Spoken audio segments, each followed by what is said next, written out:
everybody? Welcome back to another episode of Oh Shoot. I'm your host, Cassidy Lynne, and we've got a submission episode today. This episode is going to be a little crazy because you guys never fail to deliver some crazy stories. So we've got some crazy client stories for you guys today. Buckle up, get ready.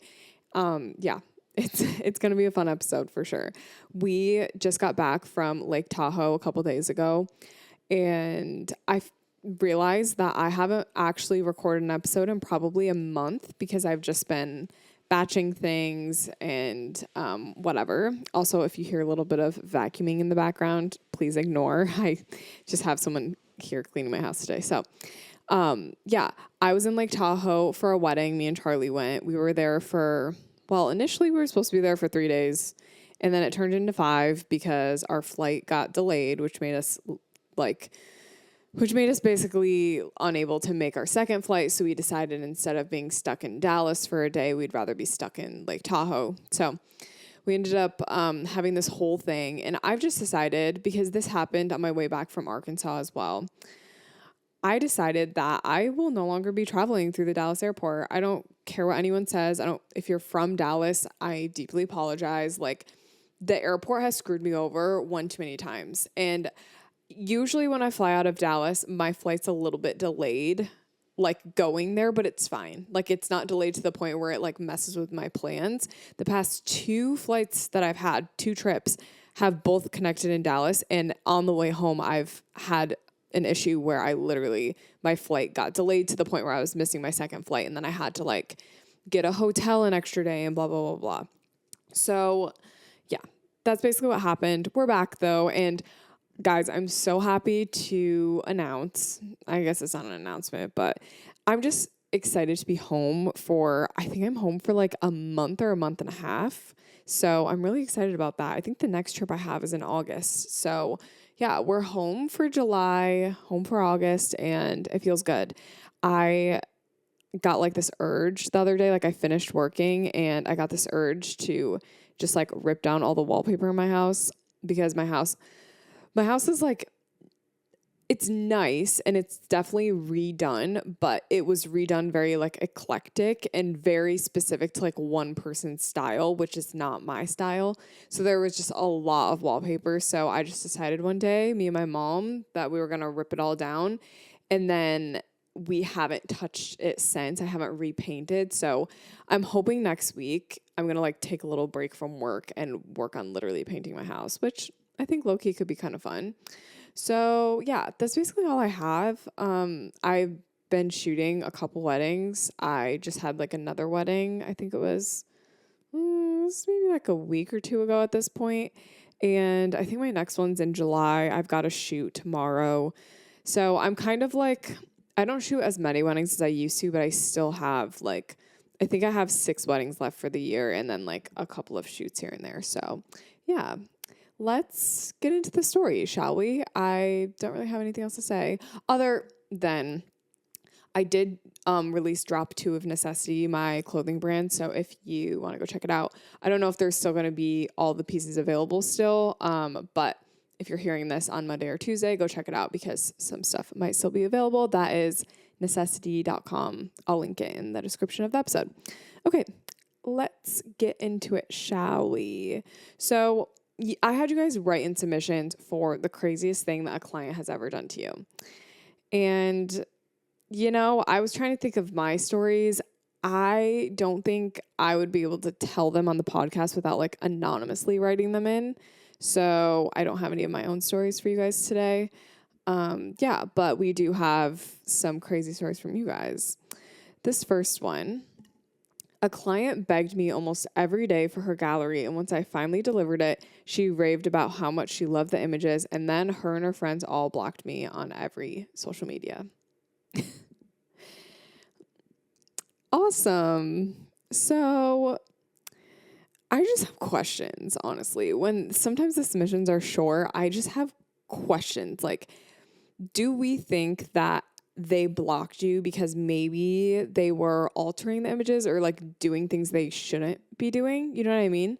Or maybe someone went and like maybe the bride or someone was like talking bad about you, so she wanted to block you. Maybe, I don't even know. Like, I don't know what the reason is for blocking someone. I don't know why you'd say, "Hey, I love the photos," and then you'd literally block the person unless they were lying to you or like talking about you. Like, the only reason you go out of your way to intentionally block someone is if you feel like threatened by them in some sort of way. Especially like right after you just had communication with them. Like, why? What happened in the span of saying you love the photos to then blocking them? I don't understand. Okay. This isn't something that happened to me, but my aunt told me this, and she is also a photographer. There was a wedding where no one could find the groom or his parents right before the ceremony, and everyone was looking for them while the bride was freaking out. Someone eventually found the groom. He was in a storage closet with both of his parents, and he was breastfeeding from his mom.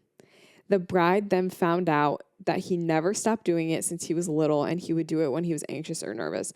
She called off the wedding right then. Okay, guys. First of all, that's really crazy. Here's my thing. I've heard this story before on other podcasts.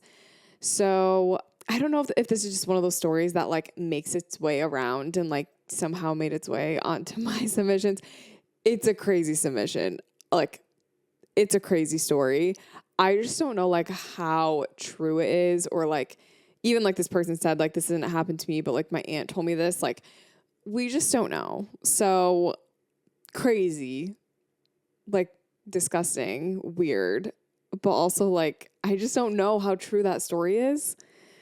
But literally, if it is true, that is insane. And we're going to see a common theme within some of these submissions. And it's like people calling things off, or just like people being shady behind people's backs. So we've got quite an episode. Get ready. Okay. Yeah, I don't have much to say about that one because I'm like, I just don't know, guys. I just don't know. And if you're listening and you've heard this story before, I'm sure you like are thinking the same thing. Like, okay, we've heard it. We don't know if it's true, or like we've freaked out about it. Let's move on. You are not ready for this. I'm not sure if it's PG. I had a wedding a couple of months ago where I was doing groomsmen photos. After we do all the pictures, I always like to get individual shots of the groom and his groomsmen. After we do a serious one, I always tell them to do a silly one just for fun. Well, when I said, okay, now a silly one, the groom turned his back to me, pulled his pants down, and completely mooned me.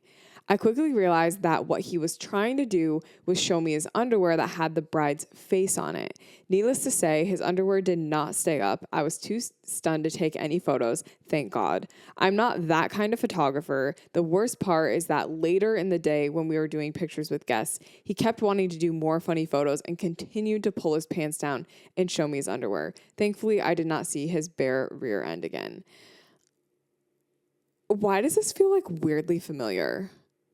Oh, you know what? I had a wedding where it was like Charlie was taking photos of all of the groomsmen, but like all the groomsmen like pulled their pants down. I don't remember if they mooned or like just showed their underwear, but still, I don't know what it is about like this. Like, I just feel like this feels way more familiar than it should. Like, this is just I literally cannot imagine trying to show someone my underwear for a photo, let alone then like accidentally not showing them my underwear. Like, you'd feel that if you were the groom and you meant to just show your underwear, you'd feel that breeze. You know what I mean? You'd feel that like like you are double cheeked out right now. Like, I feel like you'd be able to feel that. Would you not? I don't know. It's interesting. Maybe maybe this photographer was just really quick and it was just a quick thing. But yeah, too stunned to speak. I would be as well. I was 7 months pregnant and went to the bathroom at a wedding. I had the dad of the groom get mad at me and say I missed a core memory and that I should be doing my job. He continued to follow me and make sure I didn't go to the bathroom again. Awesome. So we're not allowed to be human. Awesome. Cool. And why do I kind of doubt that you missed a core memory? Why do I kind of doubt that?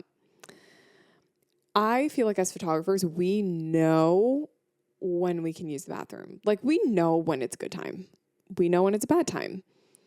I'm sure some people go to the bathroom at a bad time on purpose. But like, if you actually care about your career and you care about making your clients happy, you're not going to go to the bathroom at a bad time. Why do I feel like I can almost guarantee that this time was like during dinner or something like that really you did not need to be present at. And here's the thing with weddings and photographing weddings. The whole day is kind of a big deal, right? The whole day is a big deal. Everything that happens is a big deal. But as a photographer, you need to pick and choose what's the biggest deal. What things are like the big things that you need photographed? Everything is obviously a big deal, but what's the biggest deal? Like, is that quick, brief little moment at the sweetheart table where you both open a secret present with each other? Is that the biggest deal? Or is the biggest deal, I don't know, your first dance? Like, I don't know. You have to pick and choose. And like, obviously as a photographer, we try to capture it all, but there's literally no way to capture 100% everything unless you're literally holding down the shutter for the entire day and you're not missing a single thing and you're basically live streaming. Like, I don't know. And then it just makes me mad. Like, number one, you're pregnant. So like, I don't know, you should be allowed to use the bathroom because you have to. Like, that baby is pressing against your bladder. Like, cool. And then it's just like, I don't know, someone like telling you how to do your job. That just makes me mad. I'm mad for you. Okay. This girl brought her sugar daddy to her boudoir session without my permission. He just sat there and watched the whole time, and it was very uncomfortable for me. Bye. I'm so sorry. What? Okay. It's the sitting and watching for me. You can have a sugar daddy. You can do what you want. But why, like, sitting and watching, like, having an audience is weird. That's just weird. And I think what's weird is like without your permission. I think if this person came to you and was like, hey, can I bring someone to my session with me? Like, that would be much better than just like them just showing up. Oh, we've got some crazy boudoir stories, guys. A client bought weed in the middle of our shoot. This client is my number one enemy and was a nightmare to deal with from the very beginning. I've got a portrait shoot as a service on a very famous platform, and this client booked 2 slots instead of 1. They asked me to cancel the first slot. Since this was booked through the platform, the client needed to be the one to cancel, otherwise I'm penalized. This person then calls me instead of messaging me to ask what she should wear for our photo shoot. She arrives almost 1 hour late, and as we're making our way to the first location, we're asked by one of those people selling drugs on the street if we'd like to buy weed. Since I shoot mostly downtown, I'm used to this, so I simply say no thanks and I keep moving. The client has the audacity to tell me in a very condescending tone, "Why did you say no? I want some." And then continues to buy weed from this random man in the middle of a very busy street. I just stand there. I'm flabbergasted by what's happening right in front of my eyes. This person later proceeds to tell me they weren't even interested in taking photos. They just wanted company. I think the audacity is the correct word for this whole thing. Oh, okay. So I think it's funny that this person says in all caps, like, they called me, because for some people calling is uncomfortable. For some people calling is not uncomfortable. I think calling makes me uncomfortable. Like, I don't like when people just randomly call me. And like, I've had clients just like call me out of the blue, and I don't like that at all. Like, I need an email. I need like a 2 to 3 day response time, because I just need to like process when someone says something. I can't like respond on the fly. That's just not me. So I just think it's funny that this person like pointed that out, because like that is so me. Now, I'm not here to judge whether or not you buy weed or not buy weed. I think it's more the time. Like, read the room. You paid for a session. Like, you're buying weed in the middle of the session. Like, I'm sure that guy's going to be back there later. Like, I don't know. Is it really that pressing for you to buy that right now? And it's just funny. Like, It just happened in the middle of the session. That's just so funny. And then like the person tells them they weren't even interested in taking photos. They just want a company. That's literally insane. That actually might be the craziest part of the story. Like you're paying for someone's company at that point. That's literally crazy. Like just go on Tinder or something and like find a date or like, I don't know, join a book club. Like don't pay for a photo session. Like I don't understand. A client didn't like the outfit that she wore to the shoot, so she asked me if I could Photoshop her entire outfit in every single photo. Then when I said that I wasn't able to do it, she said she wouldn't be using any of the photos because she was severely disappointed. This is another person that just has the audacity because you wore that to a shoot. Like you're aware that what you're wearing is what you're going to be photographed in, right? Like that's kind of how it works. Like it's not just magic. Like Photoshop isn't just easy. Can I just say like when someone like a client or even like if it's not a client, like if it's like a client's family member or something like emails you and they're like, hey, can you Photoshop this? It's sort of like, I don't think you understand how much work Photoshop is. First of all, we don't edit in Photoshop. We edit in another app. We edit in Lightroom, which you gotta take it from Lightroom into Photoshop, which is a whole thing in itself. Like Photoshop's gotta load, it's gotta buffer, then you gotta like export the edit and then bring the edit into Photoshop. So there's like a whole thing. So you gotta leave your current editing platform. Not only that, it's not easy to Photoshop stuff out. Like Photoshop an entire outfit. Are you kidding me? Like, I don't even know, like, we've got AI. I don't even know if AI could, like, do a good job at that. And how would you get it to be able to do it consistently? Like, AI cannot consistently do the same outfit over and over again. All I gotta say is that's not gonna fly. And the fact that they were, quote, severely disappointed just shows that they didn't have good expectations to begin with. Like, why would you wear the outfit? Why are we wearing outfits that we don't want photos in? Why? Why are we doing that? It just does not make sense. Okay. The bride and her sisters would not let me or the videographer touch her jewelry for the flat lay details. We had to instruct her sister where to put the jewelry because they simply would not let us touch it. Needless to say, the photos didn't turn out the best because personally, I'm always moving stuff around to find the best spot. The videographer and I, okay, I am having the hardest time saying that word, videographer. I just did it again. The videographer and I think that she was scared that we were going to steal it or something. She also wouldn't let us touch the dress to fluff the train. It would take 5 minutes in between poses for the sister to, quote, fluff it out. But she had no idea how to do it, so it looked stiff and weird. And just like when people pull the train out and set it on the ground piece by piece instead of just lifting it and letting it settle naturally, you know what I mean. I just think it definitely was the weirdest thing. I felt like I was walking on eggshells the whole time.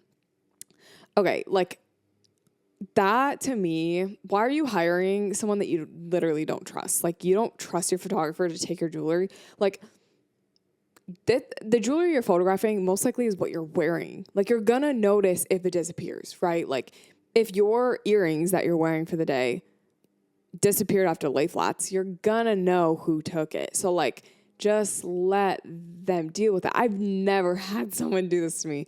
That would be crazy. Like I understand, okay, if you are protective over it for whatever reason, let's say it's a 20 karat diamond. Sure, maybe like someone watches you during it, but like you should still be able to touch it because you have to literally arrange it. Like, I can't. I simply can't. And you know what makes me mad? And I'm just going to talk about this for a quick second. The fluffing of the dress, okay? I sometimes feel like a bridesmaid will try to fluff the dress, not because they care about how the dress looks, but because they want to seem useful and helpful. Like they want something to do. They want to seem like they have purpose on the wedding day. So by fluffing the dress every 20 seconds, like that's their little piece of purpose. That's their passion. Where in all reality, the dress does not need to be perfectly fluffed. In fact, it looks better when it's not, because it looks like it just naturally is like that. When a dress is perfectly fluffed, it's the perfect circle. Like, you can, trust me, you can tell when a dress is like perfectly fluffed. It looks so fake. It looks like you haven't moved at all. Like, it just looks so stiff. And for me, I really like photos that feel candid and natural and movement based. So I like when the train and, you know, it just goes wherever. It's funny because literally, like, I'll have like a maid of honor or bridesmaid be like, hey, can I fluff the dress? Or like, oh, the dress needs to be fluffed. I'll literally be like, no, it's fine. Or I'll be like, actually, you don't have to do that. The thing that makes me so mad is like family photos, for example. Like, the bride gets in place and everyone fluffs out the dress perfectly. And then literally we have to move the dress behind her because you have a full row of people next to you. So like, you can't just have the dress perfectly fluffed next to you because there's going to be a gigantic hole next to you. Your mom's going to be standing like 5 feet away because your train is in between you two. Like, I just wish sometimes people would listen to the photographer instead of just assuming that the train always has to be perfect. Like, yeah, there are some shots. If I'm taking a photo of the dress, I want the train to be perfect. But if not, like, there is a time and place, and I know what I'm doing. I know that we're going to be walking in the next photo. So it doesn't need to look perfect. You know what I mean? I don't know. That just bugs me. I was doing a couples boudoir session when I said, pretend that I'm not here. I didn't think they would take it seriously, but they literally started doing it right in front of me.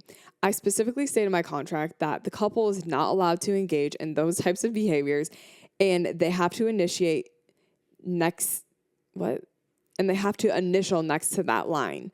I stopped the session, refunded them so I could avoid the fight, and told them I wasn't going to deliver the photos. I don't do boudoir anymore. Yeah, that's crazy. That's literally crazy. When, like, we don't mean it. When we say pretend I'm not here, like, pretend I'm not here, but don't make me uncomfortable. You know what I mean?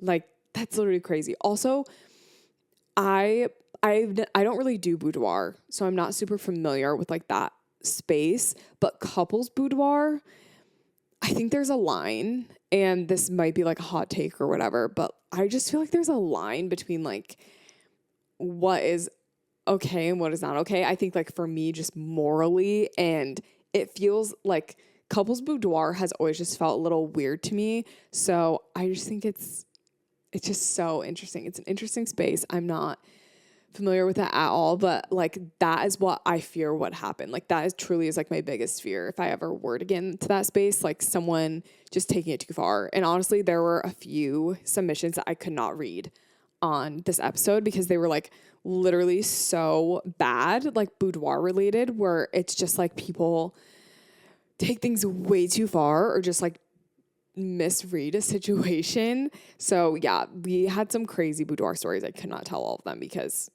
literally I'd have to mark this episode as explicit. Like, they were crazy. The only thing worse than taking too many photos while you're shooting is getting home and then having to edit all of them. Here are some ways to speed up your editing workflow without losing any quality in your work. Today, I want to introduce Aftershoot Edits 2.0. You can experience the most consistent edits straight out of Aftershoot. One of my favorite things about Aftershoot is their upgraded white balance and exposure AI models. Even if your lighting varies during your session and you have a lot of drastic changes, Aftershoot's able to instantly fix any blown out highlights, murky shadows, and overall, this feature allows you to have balanced photos no matter what your lighting conditions were. Another way to speed up your editing workflow is by using AI masking in Aftershoot Edits 2.0. This feature allows you to selectively edit your images through masking. With AI masking, Aftershoot can automatically select your subjects and adjust them to really make them pop in your image. Another great way to save time while you're editing is to use Aftershoot's advanced cropping and straightening. This tool allows you to customize and select any aspect ratio, and it even automatically crops in your photos so that the focus is more on your subject. It also can automatically straighten your photo, which is going to save you so much time in the long run. Say goodbye to spending way too much time editing your photos and use Aftershoot Edits 2.0. Aftershoot has an exclusive offer for all Oh Shoot listeners, so go to the link in the description of this episode to find out more. Thank you guys so much for watching, and now back to the show. I had a dad of a session hang back to pay while his wife was putting the kids in the car. He literally asked me for my number and tried to say that him and his wife were getting a divorce right after they just took pictures together. And then there's like a bunch of like sick emojis. That's disgusting. Like, even if you guys are getting a divorce, like why would you hit on your photographer? Your wife is literally putting the kids in the car. I truly do not believe that. Why would you be getting photos if you're getting a divorce? Like, why are you doing that? We're not trying to document the divorce, are we? Like, obviously, something is not lining up. Either you're not getting a divorce or, like, someone's in denial because why are you doing photos? Like, I just have so many questions, and I feel so bad that that poor photographer was put in the middle of that. I just feel like a lot of these stories, it's just like photographers get put in the middle of things that they just really don't want to be in the middle of. Okay, this next one's a little bit longer. I once had a client send in an inquiry for an elopement. In the email, she asked if I knew of any officiants in the area. I got really excited because this would have been my first official inquiry that was wedding related. So I replied and told her to shoot me a text. When she texted me, she said, "What's the difference between your engagement package and your elopement package?" Obviously, I was a little bit confused, and I explained to her my prices for both and the difference in the session type. She quickly responded saying, "Okay, we will do the engagement session." I instantly was suspicious, but I told her the dates that I had available. We scheduled her for that date for this coming Saturday, and everything was fine. But later on in the week, I kept thinking about how I felt like something was off and something was very strange about the whole thing. On Saturday morning, I ended up telling her I wasn't able to make the shoot that day. I sent her back her deposit and told her I would tell her if I had any other openings in the summer. The following day, that Sunday, she posted on her Instagram iPhone pictures from her elopement the day before. She was trying to get me to photograph her elopement for the price of an engagement session. I'm so glad I listened to my gut and didn't go, but I still think about how crazy that was. That is...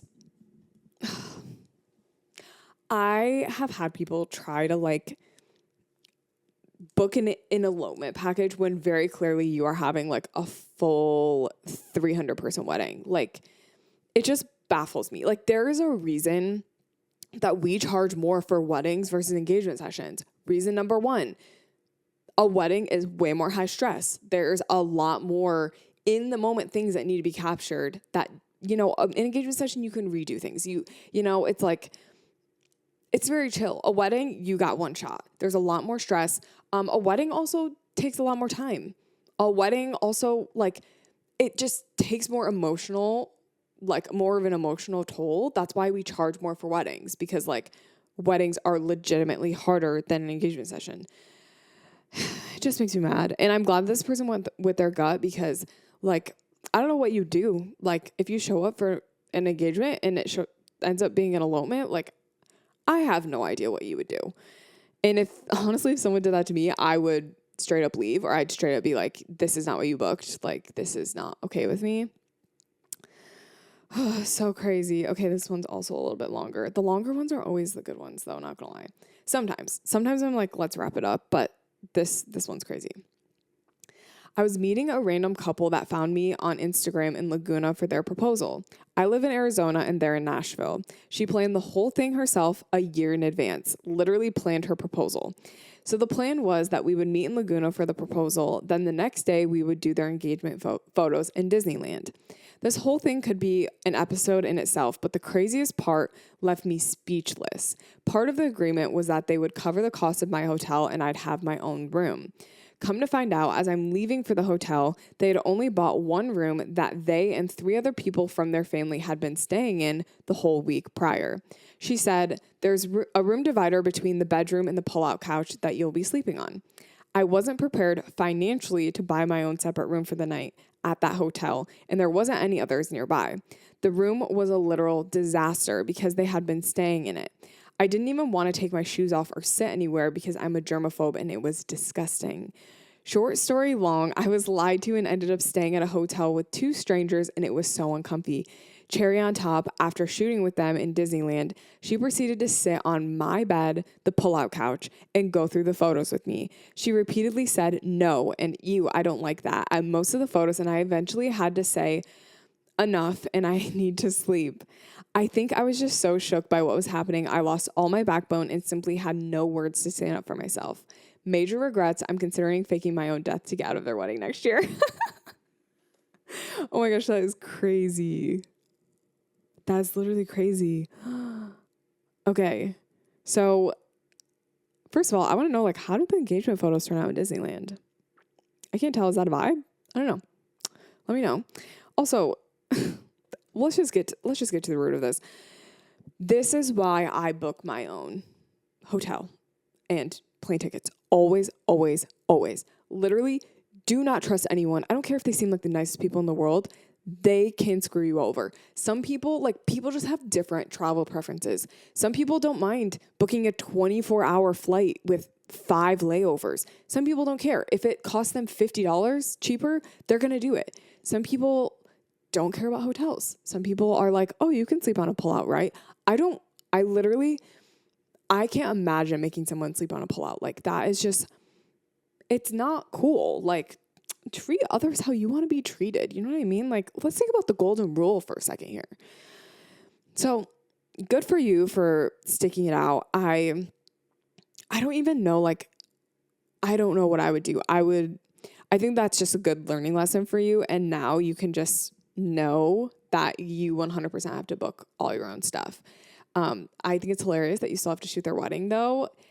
It's funny because the shoot itself probably didn't traumatize you. It's just like this thing that's attached to it that is so shocking. And it's just like, how do we move on from that? I don't even know. Like, how do you ignore the fact that they treated you poorly, didn't take care of you? I don't know.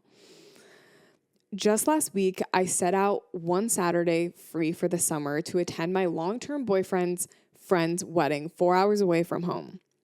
I knew this before booking anything else for the year. I was at the Airbnb at a bonfire at 9:45 p.m. and I get an email on my phone, a bride stating, quote, "We're good to go with the good weather plan for tomorrow." I all of a sudden went into panic because tomorrow I checked through every email message questionnaire. They booked June 29th, next Saturday, not the 22nd. I emailed her back. Sounds good. Just checking. Is your wedding tomorrow because you booked the 29th? She emailed back in a minute explaining that she somehow completely forgot. She changed with the venue probably a few weeks ago after booking with me and happened to never have told me about the date change.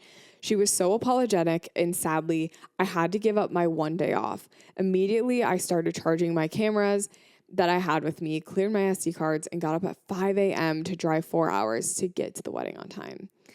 From now on, I will be having a wedding date. I will be having their wedding day as a part of their questionnaire 6 weeks out just to check. At least she emailed me. Otherwise, I would have been 4 hours away when they would have expected me, and I wouldn't have made it in time. Also, I'm so glad I didn't have anything else booked for that date. Okay, does anyone else feel like... this is horrible, but I would literally be like, I'm sorry, but there's nothing I can do. And I think earlier in my career, I would have had a different opinion on this. I would have totally dropped anything to go shoot this. But when it comes to business, this is a business thing. You have a contract, right? You have dates, you have emails. There's a reason you sign a contract for a specific date because you have a life to live and you have one Saturday free. I don't know. I think you did the right thing. They need wedding photos. At the end of the day, they need wedding photos. I don't know if I would have been the one to do it or if I would have offered to search for someone else for them. Because at the end of the day, you are unavailable. That's not your fault. That's their fault. And, sometimes I think people do need to experience the consequences of their own actions, whether or not it was a mistake or not, which is very harsh of me to say, but I don't know. You guys can let me know how you feel about that one, but I don't know if I would have done that. Ugh, I don't know, guys. Sometimes it's we need to have a backbone a little bit. We need to stand up for ourselves. Yeah. Okay, let's move on. I had a client once bring a 5+ page printout of 100 poses for their family session and want to copy each pose exactly. Let's just say I no longer do photos for their family. Yeah, we don't need a novel of poses. Your family doesn't need 100 poses. Your family needs 5 poses. Like, what? I just wonder what goes through people's heads sometimes. Like, why do you think you need to print out 100 poses? Are there even 100 family photo poses that exist out there? I really don't think there are. If there are, I would love to see those. That's wild. I had a bride wait in the car pre-ceremony while she debated going through with the wedding. I was doing videography and it was just starting to gently rain. So while the ceremony and reception were both planned to be outdoors, all the guests had to wait 20 minutes in the cold rain while my gear was also getting rained on until this bride made up her mind and decided to go through with the marriage. It was super awkward, but luckily no gear was damaged and they ended up saying I do. The silence is loud. Oh boy. First of all, I'm glad none of your gear really took that big of a beating, because it's like, honestly, if it were me, I'd be like, you stay here, you decide. I'm going to grab my gear out of the rain. You let me know if you want to marry this man or woman, and then I'll put my stuff back. Like, I just can't. I've never had this happen. I can't imagine, you know how you see in a movie, someone sits there and they debate whether or not they want to marry someone. I just feel like that shouldn't be a thing. Yeah, you get a little bit of butterflies and you're like, oh, this is a big decision. You realize the impact of your decision. But that is just crazy. And then the fact that they still went through the wedding and you have this knowledge of you sat in the car for 20 minutes and debated whether or not you wanted to marry this person. That is just crazy. The fact that you just have that knowledge. And it's is the other person going to ever find out that they sat there and debated whether or not they wanted to go through with it? Oh boy. All right, moving on from that one. That one's a lot deeper than it needs to be. I had a client text me every single day until I finished his gallery, sometimes multiple times per day. Never anything rude, but it was always something to try to get me to add more to the gallery faster, just to say how excited he was to see them, etc. One day, I had my phone turned off for 10 minutes tops. When I turned my phone on, I had a bunch of texts from him. As I was reading, he called me and asked why I had blocked him. I calmly told him I had my phone off, and that's why the texts weren't delivering blue. I was a groomsman in a wedding the weekend after his shoot, and he continued to message me all weekend, even though he knew I was busy. I ended up delivering his gallery about 2 weeks early just because I was sick of getting messages every single day. I felt rushed and unappreciated. He then tried to subtly guilt trip me into giving him another discounted shoot. Forgot to mention that his session was already heavily discounted before I was even finished with the current one. Once I finished the gallery, he stopped pestering me. Isn't that funny? Why are clients doing this? Why? Can you fathom messaging your photographer every single day? Now, I can fathom sending one text maybe a couple days after the gallery due date. I can fathom that because that's valid. You were given a due date. It wasn't delivered on that date. Feel free to follow up. That's fine. As a photographer, I'm like, you do you. That's very valid. Your concern's valid. Every single day is literally crazy. And it makes me wonder, was that this person's game plan all along to get you to deliver the gallery faster? Obviously, that's what they wanted. But did they have a strategy? How do they even remember to do that? I'm just thinking, I can't even remember to do things every day. I can't even remember to take my vitamins every day. How do you remember to text your photographer every day to be like, hey, you have my gallery? That is wild. Literally wild. Okay. Let's see. We've got 2 more stories, but literally the last story is so freaking long. Okay. The bride complained to all of the vendors, yelled at the makeup artist after all of her and her bridesmaids' makeup was done, demanded caterers to serve everyone lobster when she ordered chicken, and complained the entire wedding day. The next day, I deposited their check and the check bounced. This was 6 years ago, and I've never gotten paid for that wedding. This is why I require my clients to pay 2 weeks in advance. I gave them sneak peeks too, and it's such a bummer. Her bridesmaids knew that she treated us really bad and said we did a great job despite everything. A year later, I bumped into other vendors that were at the wedding, and we found out that all of their checks bounced, which is the craziest thing that's ever happened. Yeah, that is crazy. That's absolutely crazy. First of all, checks. Why? We're not doing checks anymore. We are doing direct deposit, pay by credit card only. It's easy for them, easy for you. It guarantees that you actually get the money in your bank account, okay? And I'm sure this person has learned that. There is just something, can you guys for a second even fathom treating someone poorly on a wedding day, like yelling at people and then like not paying them?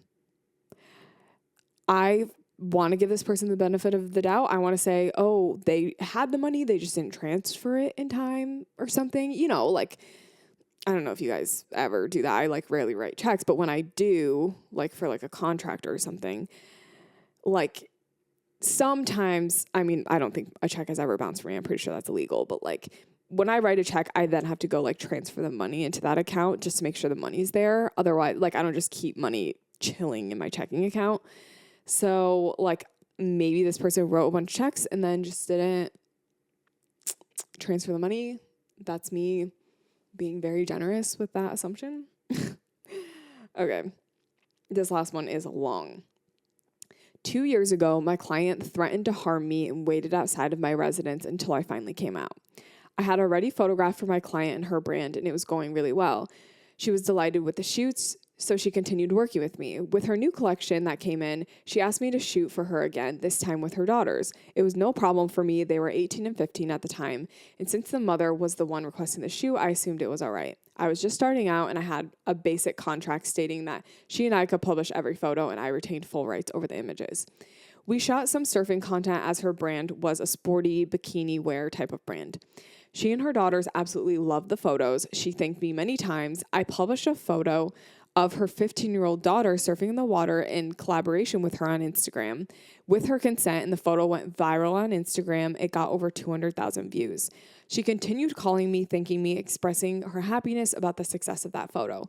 She loved it, and it brought in a lot of clients for her and for me. She decided to use that photo as the cover for a website and to use it everywhere.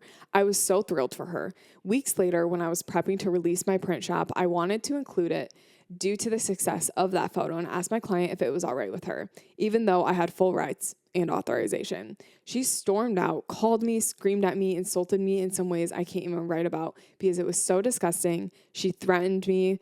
Being a 24-year-old female photographer, I was obviously shocked by her reaction. I apologized and said that I would not include that photo in my print store. I thought she would be okay with it since she had already published the photo everywhere possible, but I actually felt deeply sorry that it made her so mad. So I'm not releasing that photo. But that's not all. She told me she would wait in front of my residence, that she wanted me to delete all of the photos in front of her, and that she wanted to be the only one who had them, and that she was on her way to my residence. She didn't know where I lived, but I would have to leave at some point to go get something to eat, and she knew my car. I knew that she could find me. She would be staying for days or weeks if necessary. She said that if I called the police, she knew everyone there and they would be of no help, and it would only make things worse. She would find out. Well, I was petrified. I didn't care about deleting the photo. After what happened, I didn't want to keep it or be associated with such people. But I was scared. What if I went outside and she attacked me? She was screaming at me on the phone, and I realized a little bit later that she was drunk. I was in my house crying like a baby without any solution, so I called a guy I had met a few days earlier who was a foreign policeman here only for 3 months, hoping that he would come help me because he would not be one of the policemen that she knew. In 15 minutes, he was there, thank God. And he handled the situation so well. He went to see her and her husband, who came along. She threatened him, saying that she knew everyone in the police force and she would make his life miserable. But since he was only staying for 3 months, he wasn't afraid. He explained to her that I would come down and delete the photos in front of her, that she couldn't even touch me, or he would take her to the police station immediately. I went to the parking lot, transferred all the raw photos to her before deleting everything as she asked. I was petrified. The altercation lasted about 40 minutes of screaming insults and threats. She was drunk, and my policeman friend stood between us the entire time so she couldn't attack me. She went back home after the transfer. I stayed petrified for months and didn't leave my house. Also, sorry, there's vacuuming happening right now, right outside my door. I stayed petrified for months, didn't leave my house, afraid she would do something to me. I gradually started going out again, trying to forget about it. Then 4 months later, I saw her. I feel like that is so loud. I'll just keep going. Then 4 months later, I saw her in the water surfing as I was doing an aqua shoot. I was petrified. I wanted to cry, but I stayed calm. I didn't want to show her that I was afraid. She came up to me and asked if I had taken good shots, saying that I always did a wonderful job. She was smiling and acting as if nothing had ever happened.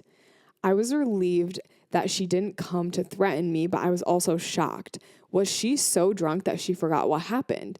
Did alcohol make her act that way? Or should I not blame her for what she did? I didn't leave my house for so long and I was afraid for no reason. The story is from 2 years ago. Since then, I moved out of that place that I loved and will visit again for sure, hoping that I will never see her again. Like, that is actually crazy, guys. That is the craziest thing I've ever heard. And what's even crazier is, like, you're doing a shoot in the water and then you just see your client in the water. I kind of feel like that's not a coincidence. That is literally shocking. And whoever wrote that in, I am so deeply sorry that happened to you. That is truly everyone's biggest fear. Like, that whole scenario, that whole thing happening, that's every photographer's biggest fear, is that whole thing happening. So I'm just so sorry that happened to you, and I hope that never happens again. I really do, because that is horrible. Guys, sorry to end on kind of a heavy note, I guess. Thank you so much for writing in. These stories were crazy this week. We have another fun submission episode coming in 2 weeks. We're doing, what is it? Oh, another like submission type of episode. It's the Am I in the Wrong episode. So basically you guys are sending in your scenarios, letting me know like a situation that you have going on and asking if you're in the wrong or not. So stay tuned for that. I'm so excited for that episode. We have a couple of guest episodes coming up. I have like an advice column coming up. So yeah, stay tuned. Maybe we'll have Charlie on again soon. Thank you guys so much for listening this week. As always, please leave a rating and review. And if there's anything you want to see on the podcast, a lot of topic ideas I actually get from you guys. So feel free to shoot me a DM and be like, hey, I'd love to hear about this on the podcast or whatever. And I'll definitely consider it. I'll see you guys next week for another episode. Have an amazing rest of your Monday.